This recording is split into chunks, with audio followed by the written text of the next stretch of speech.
Water, it can be really beautiful and also really impactful.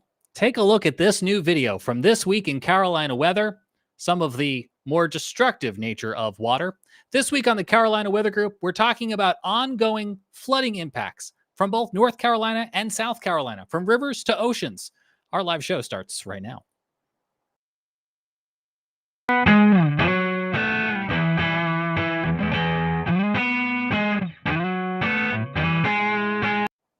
And we'll talk more about this repeated scene that we've seen over and over again at the coast coming up. Welcome to this edition of the Carolina Weather Group for Wednesday, August the 21st, 2024. I'm James Brierton in Charlotte, North Carolina. Scotty Powell in Myrtle Beach will be along shortly. We're talking about water this week, the threats and the impacts of a very natural part of life, an everyday part of life, but sometimes one that we get a little too much of. Our guest this week is April O'Leary from Horry County Rising. They are a political advocacy group. And also, we'll be talking with journalist Sam Walker from North Carolina's Outer Banks about what they've seen with regards to coastal flooding. Welcome to both of you. Thanks so much for taking the time. Thanks, James. Thanks, James. Let's start with you, April, because your river flooding really starts first chronologically. We've had you on the show before, and you're back now talking a little bit more with the continued efforts of your groups, because coming out of Tropical Storm Debby, we know that you guys are still seeing river flooding brought on by that excessive rainfall event. Let's just start. Could you paint the picture for folks on what you guys are seeing, have been seeing ever since Debby arrived in the Carolinas more than 2 weeks ago? Yeah, so we had obviously the flash flooding that most of us experienced in North and South Carolina as a result of Debby. So that was a localized rain, lots of flash flood warnings. So that was clearly, as Debby was going up toward along the coast. But as you know, it went offshore and came back. And so it was a prolonged event over a couple of days where we were having different periods of flash flooding rain. And then as it traveled up the coast, that those types of impacts were happening obviously in our headwaters of our watershed. Our watershed is Winyah Bay watershed. It starts in North Carolina and goes all the way out to Winyah Bay in Georgetown. So what we kind of experienced two different riverine rises. First one is the localized rain from that, significant rain. I think Long's was like over 20 inches. Which is just the northern part of our county. And so, we get that localized rain, which causes our rivers, our creeks, our stormwater ponds, all of that to rise, our swamps. But then that starts to, obviously dissipate and discharge. And then we get the second rise, which is all the water that fell in the headwaters from North Carolina or north of us, that really raises our rivers. And so the rivers that impact us here in Horry County are the Waccamaw River, the Petey River, both the Big Petey and the Little Petey, and then obviously the Atlantic Intercoastal Waterway. So all of those at some point was either in moderate or major flood stage. The Waccamaw River is still in major flood stage. The PD basically takes over the system and converges with the Waccamaw and sort of slows it from slows that flow. And that same impact happens along the ICW as well. So as you know, the Waccamaw and the ICW also are affected by the tides and the full moon, sea level rise. So those are also other factors that contribute to the flooding that we're seeing right now as well. And what's so interesting there is you talk about so many of those factors that brought on flooding such as this. We'll show people who are watching with us on Facebook and YouTube, waterways rising up, cresting, blocking not only roads, but incoming to neighborhoods and threatening structures and really becoming an impactful part of life. And we'll talk more with April here in a moment about a little bit of what her group has been able to do and the community has been able to do to kind of build up resiliency against this ongoing problem. But April, let me circle first back to a point you brought up about the connectivity of the Carolinas. Where I am in Charlotte, our water flows down to you. So yep. I wanted to stress to folks, I thought you brought up an excellent point. Not only did you guys see 20 inches of rainfall from the sky, but then the 12 inches of rain that fell here flowed back down. How does the community cope with such a long-term event, considering it has multiple rounds to it? Yeah, I mean, so there's good and bad with what we experience here with riverine flooding. The good news is we have a lot of time to prepare, which is great. So, a lot of areas that we know have been historically impacted. We can prepare those areas. So, for example, the city of Conway staff were at my door preparing me, making sure that I was aware that this was going to be both a flash flooding event and a riverine event. So it gives, obviously a lot of folks that work in emergency services or in, hurricane planning, those kinds of things to be able to prepare the community. The community is able to prepare itself. So that's really great. The bad news is it's very slow to rise and very slow to recede. So it's really impacting our county for a number of weeks. It's not just, the hurricane goes and we're all set. We're dealing with this anywhere between 2 to 4 weeks at a time. So right now, a lot of our families are flooded. Monday was the first day of school, and we had students actually getting in kayaks or getting in waders to be able to get to school. Wow. And that's happening more and more frequently. We've seen more of that frequency happen within the last 30 years, particularly. Yeah, that was actually exactly what I was going to ask you. We've had you on the show before. Within the past 5 years, we've had reoccurrences of these quote unquote rare rain events. But I guess that was what I was going to ask you is how does Debbie scale in your experience to some of these other events in terms of impacts? Yeah, I mean, every single, as you know this, right? Every single event is very different. It's unique. There's no one flood event that's the same, but there are some similar impacts. And so, we typically do get at least one flood a year. And sometimes it can be in February or January. And so it really just depends on where the rain is falling, right? There could be times where it's completely sunny here and the rain all fell in the headwaters and we're experiencing flooding and the whole community's caught off guard because they're like, hasn't Yeah. even been raining, right? They're like, where did this come from? Where did Why this did come North from? Carolina send this to us? Yeah. And then, of course, historical events like Hurricane Florence, where it was just, a ridiculous amount of water. And of course, we don't engineer for that type of water, right? So, and most of ours, we're in the coastal plain. We have to engineer to be able to store and convey water. And most of our stormwater systems aren't designed to handle 20 inches of rain over such a short duration. So it is really challenging. And I think, if you live here, you got to understand that most of the time we try to do the best we can to keep water from going into people's homes. We're really focused on that, preventing those type of catastrophic damages. But we do have to design in a way where we use the streets to basically store and convey water. So it's a lot like a snowstorm you experience up north. You got to wait for the plows to go through. In our case, you kind of have to wait for the system to be able to convey all that water. And I think we got really fortunate with Debbie because it was a long event. It sort of stalled. It provided obviously a significant amount of moisture, but there were breaks in the rain, and that Hmm. really gave our stormwater system an opportunity to catch up and discharge what was falling localized. And then, of course, we didn't get the heavier side of what was forecasted, which was a blessing. But we certainly got a lot, and that inundates the system, and it can be life-threatening rain, is the truth. So, but again, we're very fortunate in a lot of ways because we do have time to prepare our communities. And so that's a blessing. We had some of those same breaks in the rain here in Charlotte, while we were never forecast to get the same grand totals that maybe you or closer to even Charleston we're going to be seeing, and certainly places like Monk's Corner outside of Charleston we know got closer to that bullseye. Yeah. Let me ask you about you talked about kind of I think a building of resiliency in terms of a political environment, a community environment.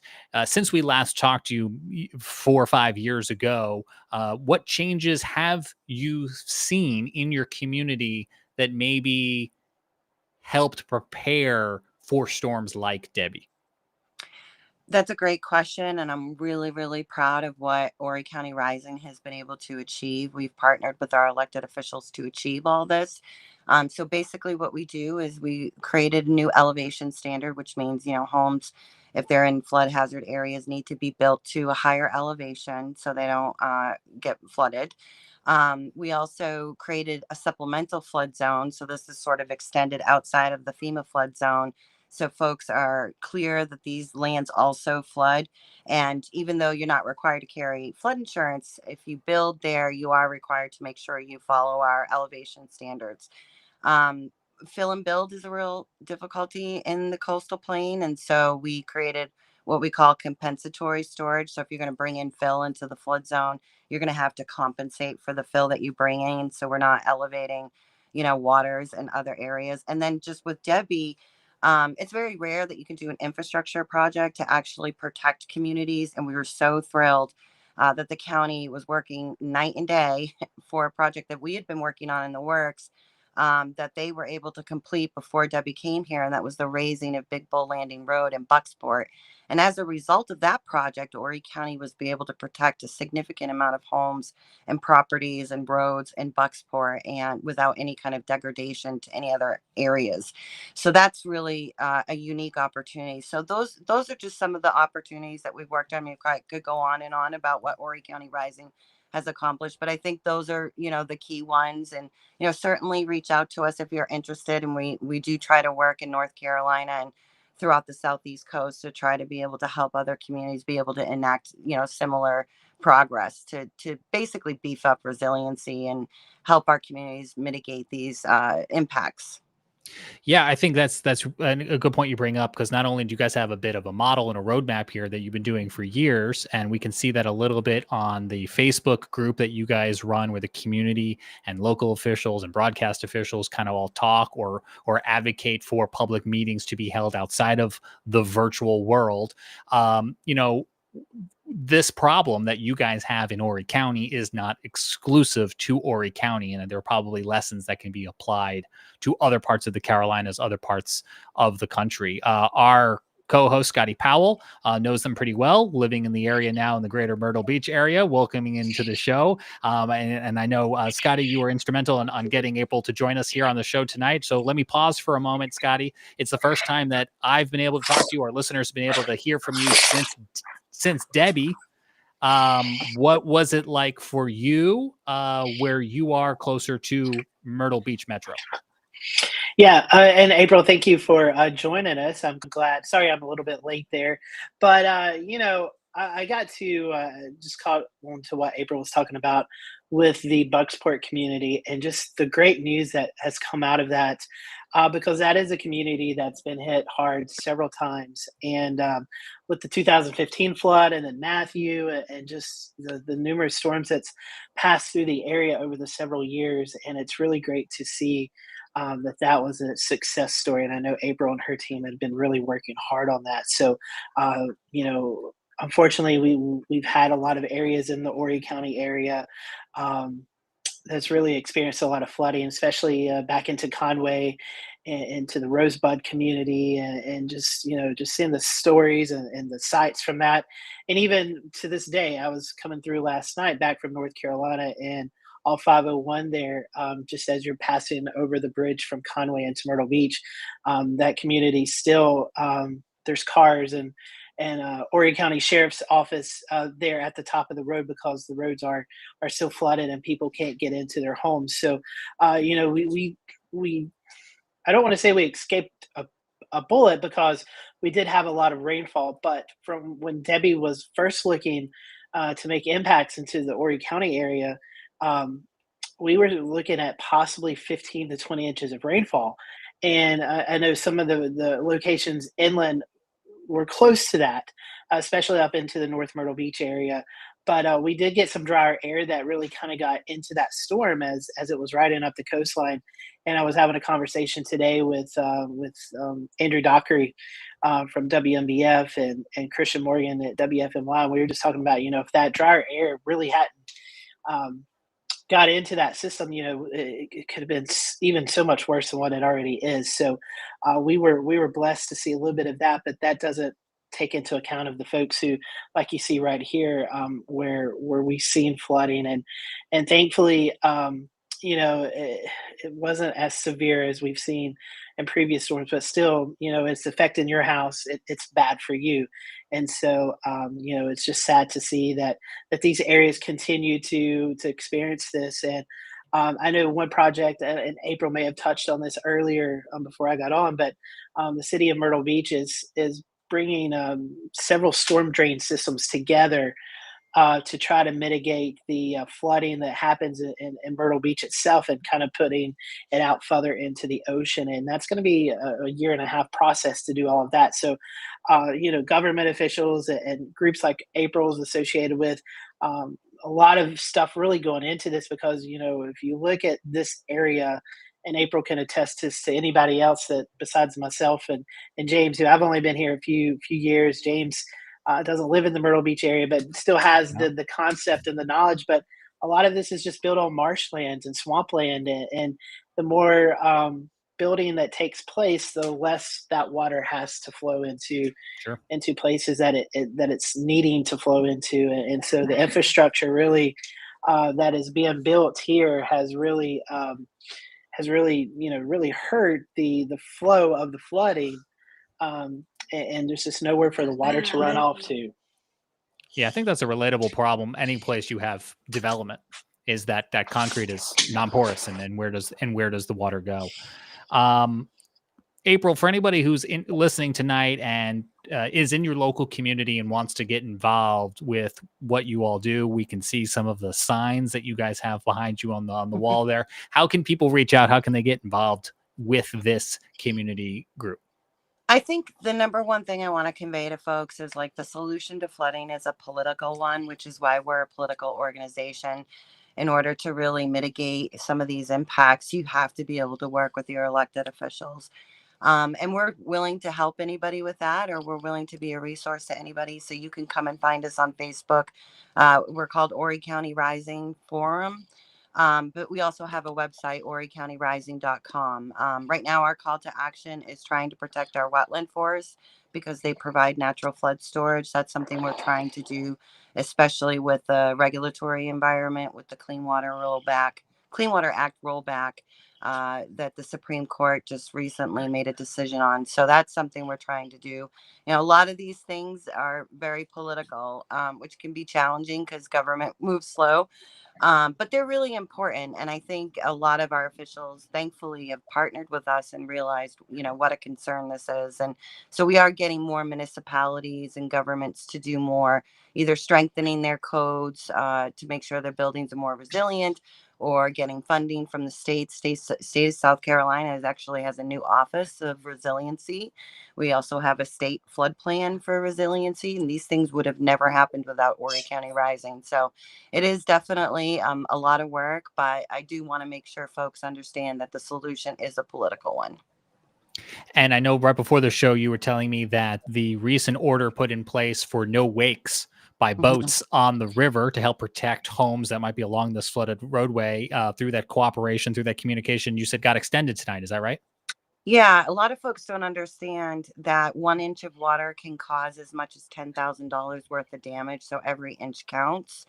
And so what happens is communities that are living along these flooded waterways, if you're driving with your boat in these communities and causing a wake, you can be causing tens of $1,000s worth of damages. So there is a no wake order in place that the Coast Guard put on the Atlantic Intercoastal for certain regions along the Intercoastal Waterway. And then DNR is also monitoring the Waccamaw River, trying to keep boaters from creating a wake there. But the same could be true for driving through flooded roads. We've seen folks drive through with their vehicles, causing tens of $1,000s worth of damages to homes that otherwise would not have flooded without that wake.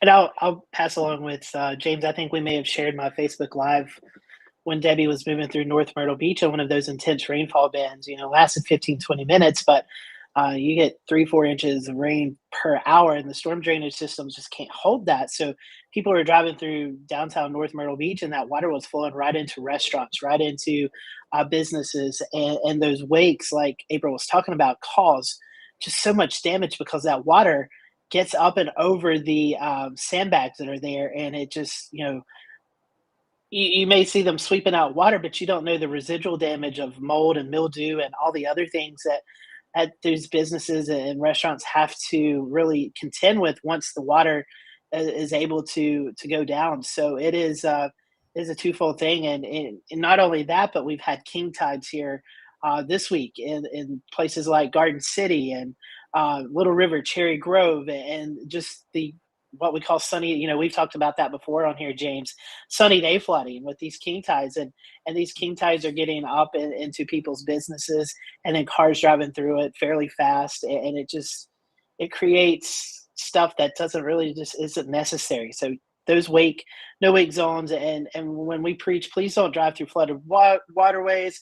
And obviously we don't want people to their cars get swept away and potentially drown in it. We had one of those that happened up in Laurinburg during Debby, but it also causes damage to people's homes and businesses. So it's just not really called for. You can find different ways around those few areas that are flooded. And Yeah, being married to a firefighter, I just have to say that you're also putting first responders' lives at risk by doing it. So they're too kind to say that. So I need to kind of mention that. Excellent. It's an excellent point. Right. Yeah. Yep. April, we appreciate your time and what you've been able to share with us. You're welcome to stick around. Coming up after the break, we're going to expand this conversation to the coast and bring in Sam Walker, a journalist out on the Outer Banks, for his perspective on what he's heard so far in tonight's conversation, and I'm sure they're also battling out there on the coast. We'll be back with more Carolina Weather Group in just 30 seconds. Have you ever seen what an indoor environmental assessment looks like in a commercial building or business? During a full assessment, we collect data throughout the building and compare the measurements room to room. We can also collect samples that go to a lab, such as the small cassette shown here, which will be analyzed for types and amounts of mold in the air. We follow up with a physical inspection, looking for moisture sources and using moisture meters to determine if any of your building materials are wet. Go-ESG.com or 336-373-1538. And as we come back from break, a reminder that you can join the Carolina Weather Group in Greer, South Carolina. We will be at the airport Saturday, October the 5th, starting at 10 a.m. until 2 p.m. in the afternoon for the South Carolina Upstate Weather Fest. We will be there just adjacent to the National Weather Service office. You can come hang out with local meteorologists, get to know the local science community. That's Saturday, October 5th, starting at 10 a.m. at the airport there in Greer. Can't wait to see you there. Bringing back in my co-host, Scotty Powell in Myrtle Beach, and we're also welcoming to the show for the first time, journalist Sam Walker out there on North Carolina's Outer Banks, a great resource for folks who may live along those coastal areas or have interest. And Sam, I want to talk to you a lot about what you guys battle out there on the North Carolina coast, but I know you've been with us backstage for the last half an hour as we were talking to April with Horry County Rising, and I was just curious to know if you had any thoughts that were occurring as we were listening to her that might relate and translate directly over to your community. It's interesting to hear her conversations about that inland flooding issues that we get with not just with tropical systems, but the sunny day situations like Scotty mentioned. We see this in the interior sections of northeastern North Carolina, where I am, in communities like Windsor and Plymouth and Columbia. Windsor has been flooded several times by tropical systems over the last 25 to 30 years, and it only gets worse because they are on a tributary of the Roanoke River system. And then getting all that drainage down from Southside Virginia and interior sections of northeastern North Carolina. Very similar to what's happened in communities like Princeton along the Tar River. And then we go down the Tar River and Greenville and Goldsboro and those places like that. So it's interesting to hear that this isn't just an occurrence with any type of weather situation for coastal areas just west of, the areas along the beaches get all the glory, get all the attention when we're talking about tropical systems, but it's these interior communities, and many of those are low income communities. They're low growth communities. They're shrinking communities in interior sections of northeastern North Carolina. So it's interesting to hear what's going on to try to mitigate these problems at the government level, at the local level, and try to compare that to some of the situations, that are happening in those communities like Bertie County and Windsor and Princeton and places like that. Yeah, I think you hit the nail on the head. And this is why I'm so glad we get to talk with you tonight, because we'll really get to know what's happening in a lot of the communities beyond some of the headlines that may get shared regionally. But let's, if I may, start there for just a moment, because Sure. it may pick up on what people saw on television here in Charlotte or in other portions of the country. And we've unfortunately seen it before, but we saw during the rough surf that Ernesto brought, an offshore system, the high surf, the impact to structures along the Outer Banks, a scene that unfortunately we've seen play out before, where a lot of these homes or resorts that are right there on the coast, they are beautiful on a nice day, but become right in the path of danger when that ocean becomes angry. We can see here again video that has been played on the news many times of, unfortunately, yet another home being washed into the ocean, being reclaimed by the ocean.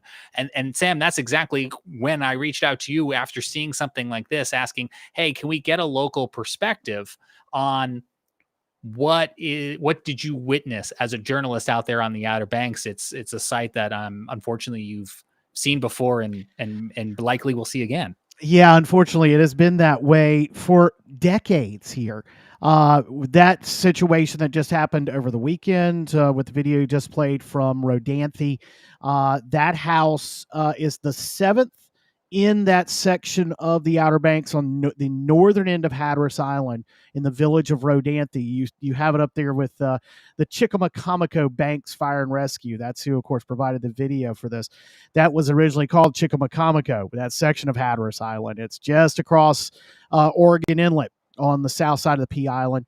You have what's called the Tri-Villages. That area of Rodanthe, Waves, Salvo, but specifically Rodanthe, that is actually the eastern point of North Carolina. Many people think Cape Hatteras is as far east as you can get.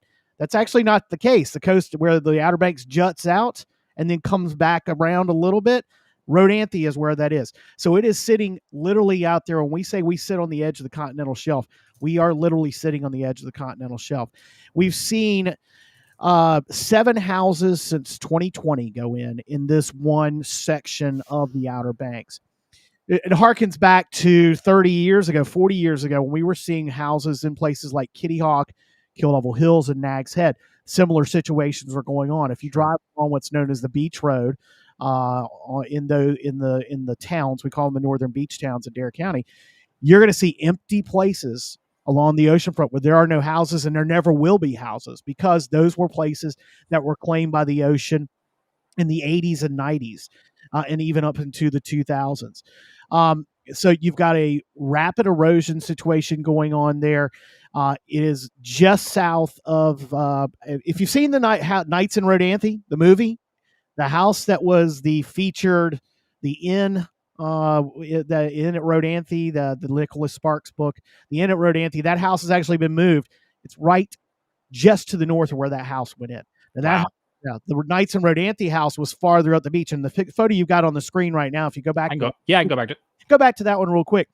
Where the Nights in Rodanthe house was at one time, and I know it's reversed. The ocean should be on the.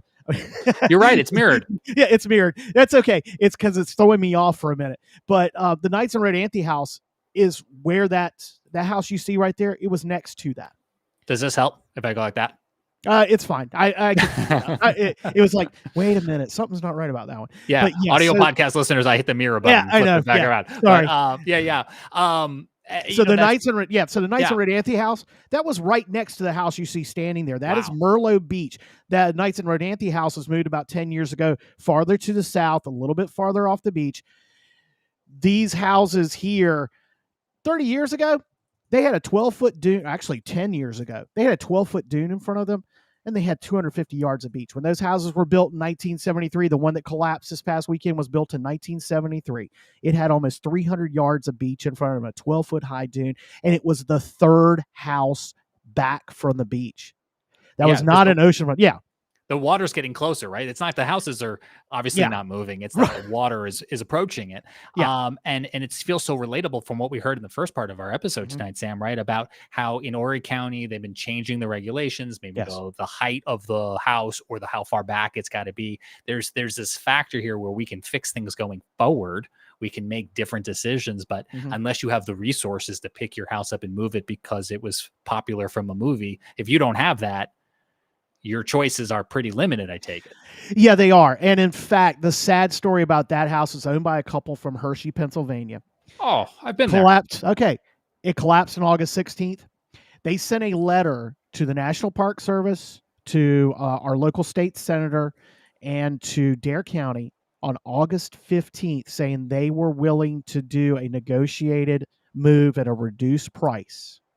Or they were willing to negotiate that where the Park Service would buy that house so that it wouldn't fall in.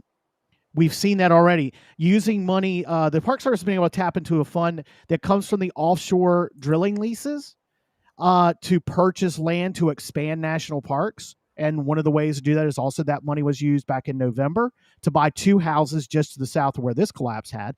And they demolished the house and took it away before it had a chance to fall in and litter the beach, as you know, as you showed there with some of the photos we've shown. They had sent that letter the day before.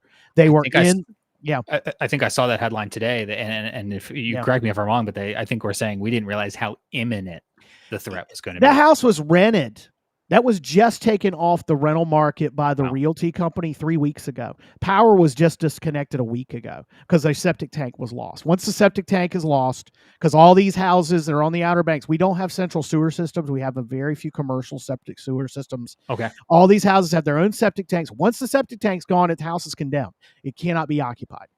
So utilities were cut off. They had done all that stuff. They were in the process of finding somewhere. They were going to move. They were either going to move the house.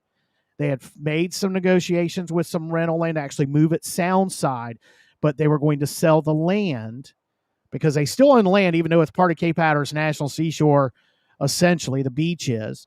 They were going to sell that land to the National Park Service. Of course, now everything's changed. The house is gone. They've lost that opportunity. The value is gone. Yeah, the value is gone, all that stuff. Yeah. But it was a situation that they were doing, and there are several houses. There's about 24 houses in this area alone. And some of those, for those of you watching, can see some of those that the Park Service and Dare County are working together with to try and address these issues, to possibly move them, possibly buy them and demolish them.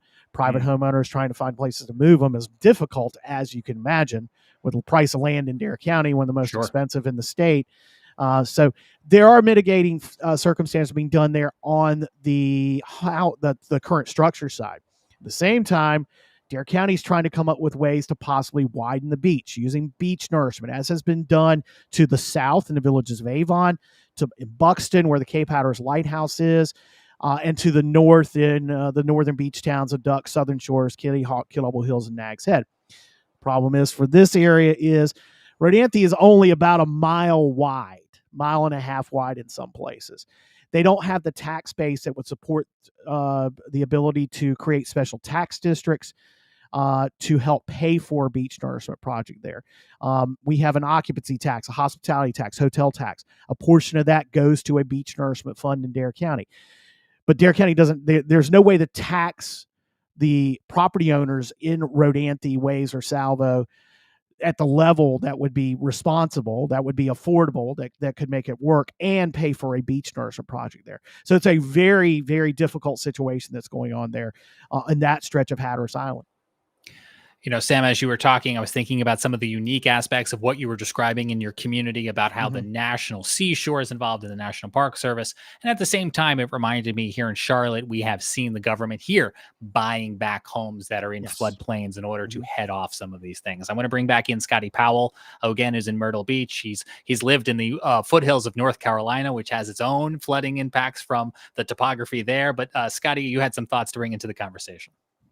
Yeah, first of all, finally great to meet Sam. Been a big time follower of his on social media for a long time, and Same, Scotty. so Sam, yeah, so Sam, I'm happy to have you on here. It's really cool to be able to meet you and see you face to face. But one thing I want to again, I love your work that you do out there, but how hard is it to communicate these risks to visitors who are coming in that they just think they're coming to the Outer Banks and they're here for vacation or a fishing trip. I know about fall time of the year is a big fishing vacation spot for folks to come out to the Outer Banks, and unfortunately, that lines up right with our hurricane season, tropical season, even nor'easter season. How hard is it to convey that message of like, when Highway 12 shuts down, that's it. Like, there's nowhere else to go. How hard is that to get that out to the public? I will give our visitors a little more credit, except for the confusion that goes on when we have situations, and I'll get to that in a minute. But it's a lot easier than you think as far as communicating with them when there is a threat to the road. I think it's more about trying to communicate with them with the threat of rip currents that we really need to focus on, and we could do a whole show on that. But they're pretty attuned to it, and part of that is maybe the misunderstanding.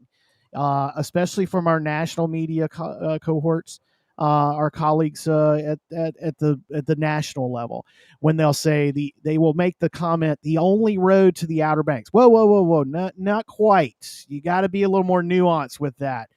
Highway 12 on Hatteras Island has nothing to do with Highway 12 in Corolla.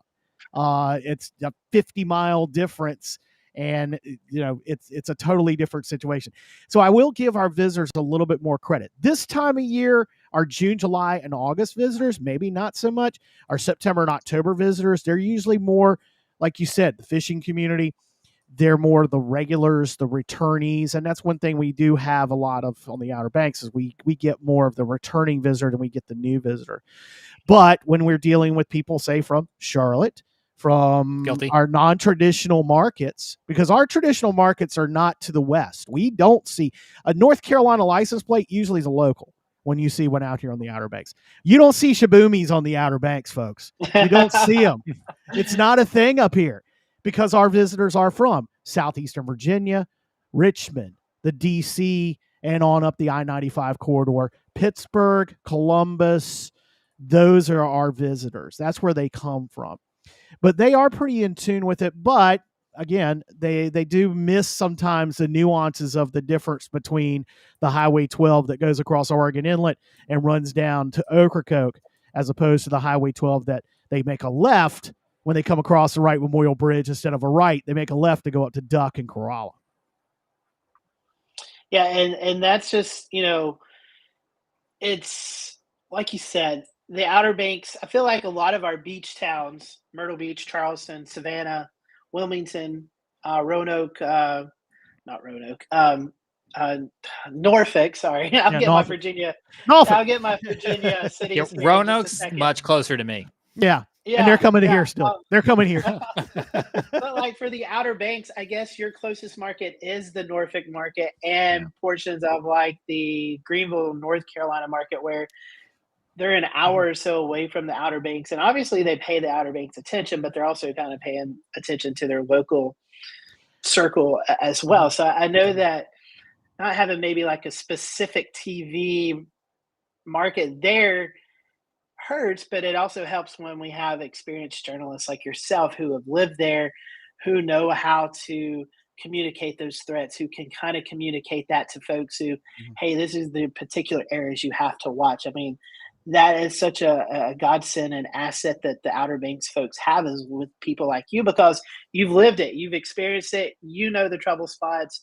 Whereas like, is a station from Norfolk or Greenville, is they're going to send crews out there? It's kind of like in a no man's land, honestly.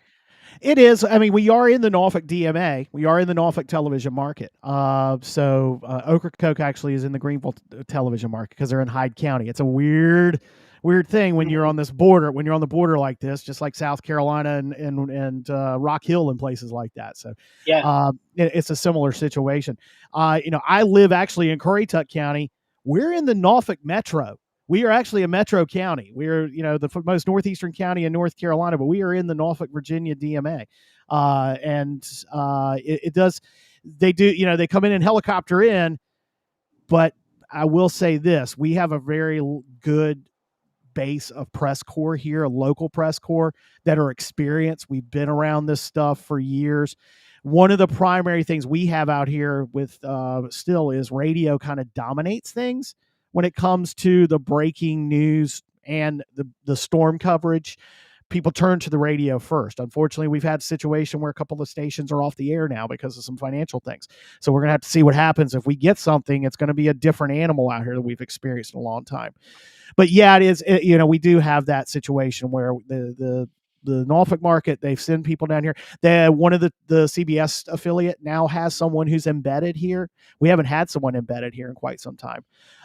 We've got Lauren Howard, who's embedded here from Spectrum One. So we do have a little more of that out here than we've had in the past. But social media has changed things. Going independent journalists like myself now at samwalkerobxnews.com, that's changed things. So we're fortunate that we do have a pretty stout coverage here digitally that can kind of translate over into that to get the messaging out that, don't walk on the beach right now if you are in Rodanthe, unless you got shoes on. I mean, that's something that we're pushing hard right now. Stay off the beach unless you got shoes on, because you're going to end up needing a tetanus shot. I mean, you just flat out, you better have a tetanus shot checkup. You go down to Buxton. We've got a situation down there, a formal naval installation that's been exposed by erosion starting back in September, and has been leaking fuel from the ground. And the Army Corps of Engineers has kind of drugged their feet on admitting or getting the ball rolling. They've had a lot more pressure coming from Congress now. You've had pressure from the state that's being put on there. We've got that erosion issue that's going on just north of the Cape Hatteras Lighthouse. So got a lot of things going on. We got a lot of wheels turning out here on top of Ocracoke. I mean, we've got so much we could get to. We probably do a whole show just on that stuff. I wanted to circle back around to the point at the very beginning of this segment, how, we brought you on for one thing, and then you, as a knowledgeable local journalist, emailed us back to say, yes, and can we also talk about X, Y, and Z? Because those are the things that you are embedded in yourself. Yeah, and those, especially the situation, we're talking about an environmental situation that's going on there just north of the lighthouse that's impacting a very popular surf spot where guys are going out and they come in smelling like diesel fuel. That's being worked on. We've got, and just announced today, Cape Hatteras National Seashore is partnering with the University of North Carolina, with NC State, with Duke, with East Carolina, and several other institutions to do a study to figure out how to address Ocracoke. Which, if you go to Ocracoke, you only get in there by ferry. You come by ferry from Hatteras, or you come by either Cedar Island, which is the Morehead City route, or Swan Quarter on the mainland of Hyde County. Those are the only three ways in and out is ferry. They're addressing an issue with Highway 12 on the north end of Ocracoke that continues to get washed out by, again, a king tide. We talk about the sunny day flooding. A king tide takes it down. You've got, of course, obviously the nor'easters we get all the time. The southwest blows that we get in the summer can cause problems. And, of course, an offshore hurricane. But a study is being commissioned now to figure out whether to move the ferry dock farther down the island. That's talking about $1 billion solution. We're talking about $1 billion solution to build a bridge, a second bridge up here on the North Beach to Corolla. To help with the hurricane evacuations. So these are not going to be cheap fixes. We talked about how, buying property and things like that. So when it comes down to it, a lot of this is just money to try and fix these things, unfortunately. I was going to say, it's like the North Carolina coast is always evolving. I mean, it seems like we see a lot of coastal effects in a lot of different places, but if you could really just pinpoint it down, the whole North Carolina coast, it's just a constant change. And we see it year after year after year of so many things going on there. So, it is one of the most beautiful parts of the world, but it's just constantly changing, and it's a story in itself. So I'm glad we have you there covering all of it, because it is an important story and, important to the Carolinas, the Southeast, and honestly, the whole United States. I mean, it's just a lot of history there, and it's just constantly evolving. I mean, I'll throw the figures at you. $2.14 billion in tourism spending in Dare County alone. That's fourth in the state, only trailing Mecklenburg, Charlotte, Wake County, Raleigh, and Buncombe County, Asheville. I I mean, that's a pretty important contribution to the state's overall economic health, is what the beaches that we have, the 100 miles of beach that we have alone here on the northeast corner of North Carolina. But we did build on a sandbar, and that's what the Outer Banks is a sandbar. And what do sandbars do? They come and go. That is one of the negatives about building on sandbars, is eventually that sandbar wants to go south. It wants to go west into the Pamlico Sound. That's what we're seeing happening out here. Yeah. I will say Mecklenburg County cannot compete with your beaches. We have professional sports teams. I think that's what we have going for us. I think and right. they might remember they are actually farther away than Washington, Baltimore, and Philadelphia to us. We are closer. It's true. We have family who live in Virginia, in Harrisburg. Harrisonburg. It's like, I always get them backwards because I grew up way too close to Pennsylvania. But they were like, "Do you want to go to the Outer Banks?" And I was like, "Hang on a second." I was like, "You're actually closer than I am, and I'm in the state." We go out to day ski in Harrisonburg up at it just went out of my head. What's the name up there? We go, Wintergreen's just down the road, and there's a ski resort right there in Harrisonburg. That's a day trip for us. I mean, it literally is a day trip for us. They almost see half the state of Virginia. We don't come to North Carolina. We don't go to anywhere in North Carolina when you live out here. That joke. It's that joke where you can drive, 6 hours from the mountains to the beach, but it seems like that's a very long 6 hours. Yeah, it is a very long 6 hours. It'd be closer to me to get to Charleston, South Carolina, than the Outer Banks, just because of how long North Carolina is. I have a cousin that lives in Wingate, and they have a place at Myrtle Beach. I mean, that's what they do. That's where they go. They come here. That is a weekend for them. That's a 6 hour trip from Wingate here to Currituck. So, yeah. Yeah. I thought what you said about the sandbar was so accurate. And again, back to our big picture theme, not exclusive to an OBX problem. No. Right? It's like you could talk about that same problem any coast in Florida, any coast in New England. Humans have put themselves, right or wrong, in a place that Mother Nature would like back. Yep. Exactly. And that is, what's the long-term solution? North Carolina, we have specifically the Coastal Act, which prevents hardened structures along our coastline. We're the only state I believe the only state in the Southeast, and we may be one of the only states on the East Coast that has that law. We always get that. Well, why don't y'all just build jetties? Why don't you build, seawalls? Why don't you have a boardwalk and, things like that just up the road in Virginia Beach? Well, there's a reason why. One, we don't want that. And two, it's against the law and it's not going to change. But what are the long-term solutions? I mean, do we keep pumping sand onto the beach and into the intertidal zone to try and lessen that wave energy as it comes up? That's what beach nourishment really does. It's not just about widening the beach. It's actually putting sand into the zone that actually absorbs the wave energy, so it's smoother and coming up. I think that's one thing people miss. There's a big misnomer about it. It's not about beach nourishment. It could be called intertidal nourishment. Do we continue to do that? Do we retreat? As we said, Cape Hatteras National Seashore is a unique animal because it runs the length of the Outer Banks from the southern border of Nag's Head to Ocracoke Inlet. When you're in the villages or at Anthyways and Salvo or Avon or Buxton or whatever, you're not in Dare County when you're on the beach. You're actually in a national park. You go over the dunes, you're back in Dare County.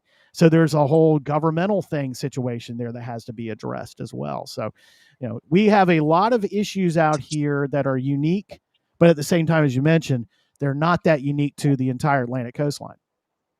Yeah, that's why we always tell new listeners to our show, it's the Carolina Weather Group. We're going to talk about weather science, technology in the Carolinas, but so much of what we talk about here at home can be applied to interests all across the country. Exactly. Sam, before we let you go tonight, I do want to say that you mentioned the impact that radio has. Next week, we're scheduled to talk with one of our co-hosts, Frank Strait, who has a background in radio, and we're going to be talking about one of those things that's not directly tied to the Carolinas, but rather comes from my neck of the woods in the greater New York area, that WCBS 880 AM is going away. I can see you shaking your head. I'm just meeting you tonight, and I was like, I think he's going to know exactly what I'm talking about. Yep. Yeah, you know here's the crazy thing. When you grow up on the Outer Banks, guess what you can listen to before we got cell phone chargers and power lines everywhere, you can listen to the 3 clear channels from New York because we have nothing but ocean between us and those tower sites out in Long Island. That's right. Sound. I grew up listening to WNBC and WCBS and WABC and WCBS, and the WCBS going away with their news format. After it hurts. It really does hurt. As someone who grew up wanting to be in radio, getting the chance to be in radio, being a radio news guy, and consuming it my entire life, that WCBS, because I like their format a lot better than I like 10-10 wins format. I don't know. We could do a whole hour on I know. Let's Hey, look, my Wednesdays are busy next week. Well, you know what? Here's the funny thing. My wife and I usually record our podcast on Wednesday evening. We're doing it tomorrow morning. So if you need me back next week, I'll be glad to jump in. You can come on back. We're going to do a whole little reminiscing on, Frank worked for AccuWeather. So he was in State College, but he was one of the meteorologists in the WCBS Weather Center, quote unquote. So we're going to talk to him about that, but we are going to branch it off to talk more about the radio impact in general. And again, why we have a lot of transplants in the Carolinas, or a lot of folks like yourself who picked it up on terrestrial radio. I can get it here in Charlotte on a clear night too. There is still a role that AM and FM radio play when everything else fails. Yeah, because we always talk about it. What's one of the things you're supposed to have in your hurricane preparedness kit? A battery operated radio and plenty of batteries, or a hand crank radio. Yep. We were fortunate. I was fortunate to work for a radio group that invested in generators for the studio and generator for transmitter. That was where we made our bacon, man. We made it with our Beach 104, which again is off the air now because of a financial situation that's getting remedy. But that station made its name in Hurricane Isabel in 2003. We did it again in 2011 with Hurricane Irene. Hurricane Isabel, they were on the air for a week solid. They had crews rotating in and out. And I was working across. Yeah, I was working across the street at the time. But because we had people who did not have power for 10 days, they were the lifeline for information in this rural community. We did it again with Hurricane Irene, and what it did and devastated these same places. Rodanthe was a great example of 6 foot of flooding. Hurricane Matthew, when we had rainwater flooding, that was 3 feet of rainwater flooding through the center of Killable Hills and Nags Head. We were there. And then Hurricane Dorian in 2018, which sent an 8-foot wall of water through Ocracoke. Again, radio was the key. We were the lifeline to not only to everyone, our neighbors, our friends that live around us, but to the world, because we were able to communicate with people who this is their vacation once a year. These people who own houses here, all these houses out here have owners. They're not rental companies. They're actually private individuals who own them and use them in the off season as their second home. And then the pandemic made them their homes permanently. So when you live in an area like this, and radio was the key to get that information out, and it's still the key. Unfortunately, the corporate side of things have really screwed it up. So, I love radio. And I'm sad to see a legacy brand like WCBS or any of the local ones you mentioned go. Indeed. And I'm just as guilty as having a Spotify account as everybody else. Yep. Right. And it's not until these moments arise where we need it and it won't be there that we're going to miss it. So let me use that, Sam, as a segue into saying you're a local journalist. Plug, please, if you will, your website and what it is that you're doing out there. So you can find us at samwalkerobxnews.com. We are through Patreon. So it's really just focused on, as I say, journalism as unique as the Outer Banks itself. We're covering everything from the local kid who just got inducted into the Athletics Hall of Fame at this college he went to, again, these storm stories. Jeanette's Pier, changing the lights from white to yellow because it's better for the turtles. We cover just about a little bit of everything when it comes to, whether it's the hard news, whether it's the feature stories, things like that. We love to do that. That's what we do out here in the Outer Banks because we are a unique place in the world. And people love to come here and make us their home for a week, and then they end up making us their home for a lifetime. So we always want to get that message out there of what's going on in the good. Hey, there's bad too. But that's really what I do at samwalkerobxnews.com. My wife and I have a podcast, the Sam and M podcast we do weekly. And then the social media, if you just search at Sam Walker OBX on all the social media platforms, you're going to find me. That's that's what we do out here, is try to keep everyone informed about what's going on here. As I like to say, what you're shooting here with all the video and all that, well, we just call that Wednesday on the Outer Banks. I mean, it rains, it blows. Get the waders out. You're going to school, kids. It doesn't matter. As April said earlier, talking about the kids going to school now with the waders and things like that. If you live in Buxton, yeah, you kind of got to have those to get to school every day. So the world that we live in. Well, Sam, It was nice to get to know you. Please come on back anytime. Yes. Appreciate the work you're doing out there, and we will see where things go next here with resiliency efforts. We see Lynn watching on Facebook tonight saying, "You go, Sam." Former coworker. And I'm presuming you know who NC Farmer is on YouTube. Thanks, gentlemen. Yep. Good to see you, Sammy, NC Farmer. Yeah, that's what they all know me here in Currituck as. It's the professional and name. Sam. Yes. Sam, from someone on the Grand Strand to up to my north in the Outer Banks, I hope you all, as well as we do, have a calm rest of the tropical season. I was thinking about it today and started doing some digging into the climate numbers. This thing we got going on right now called false fall. Yeah. I know. Okay. You know what? We usually pay for it in September and October. I've started looking at some data. I'm getting ready to say mid-September through October is kind of scary, but yeah, we've seen a couple of years where we got a false fall in the end of August, and then all of a sudden, guess what's coming? Yes, right there on the screen. That right there on the screen. So hopefully we aren't talking more about that as we go in the next couple of weeks. But you know what? All that ACE out there in the Gulf, all that ACE out there in the Bahamas.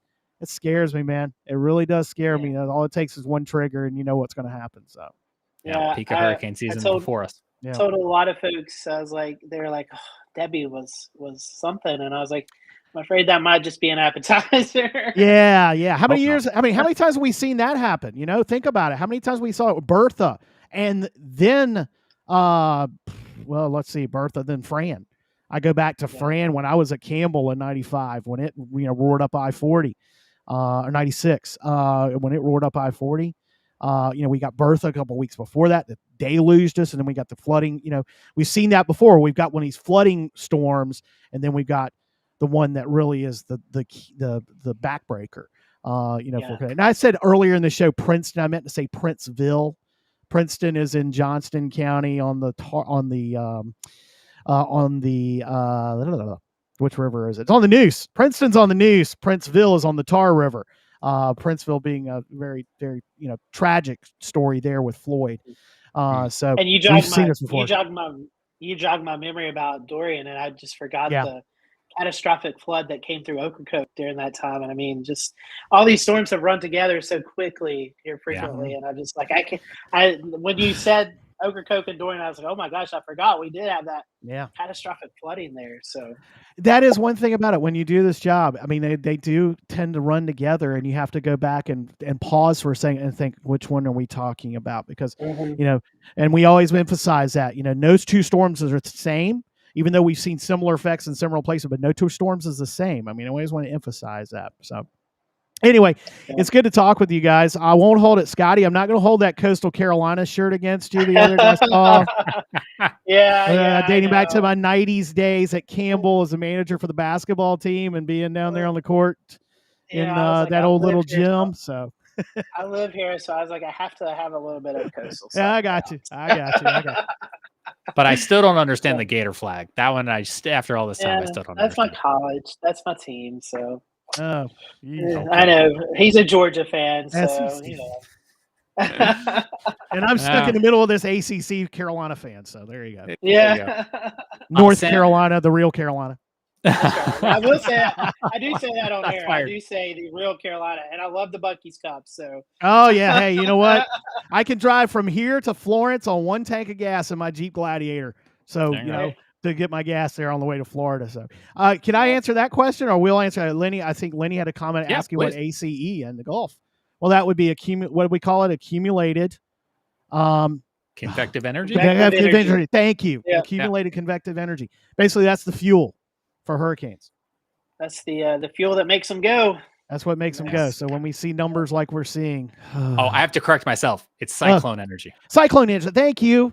I Googled it Thank and I you. was like, convective's more of a No, single no. thunderstorm cell. Yeah, cycling. But that's a Accumulated great cycling energy. question. Sometimes I wish we had Carolina Weather Group pop-up edition. So when we said weather terms, it just Yeah, popped up in exactly. yeah. I will acknowledge Jan's Facebook comment. What the hell? There's three guys rambling about nothing. Why the video? We've definitely reached that portion of the show, and I embrace it.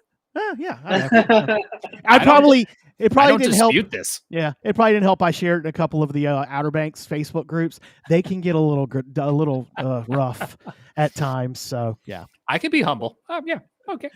Hey, Sure, hey, sure. Jane, you shouldn't be listening to hurricane coverage at 3:00 in the morning because it starts to ramble on the radio real quick, especially with the callers. The callers start when you open the phone lines. Yeah, That's when things get real interesting. No phone lines for us tonight, No. but Sam, it's been great talking with you. Hope to have you back on again real soon. Thanks for sharing our links tonight and welcoming us to your community out there. And we will be back next week, as I mentioned, hopefully talking about radio and the impacts that it can play as a life-saving effort during weather impacts in the Carolinas and abroad. Until then, I'm James with Scotty Powell. Special thanks to Sam and April for joining us tonight. We'll see you back here next week for another edition of the Carolina Weather Group. Be well.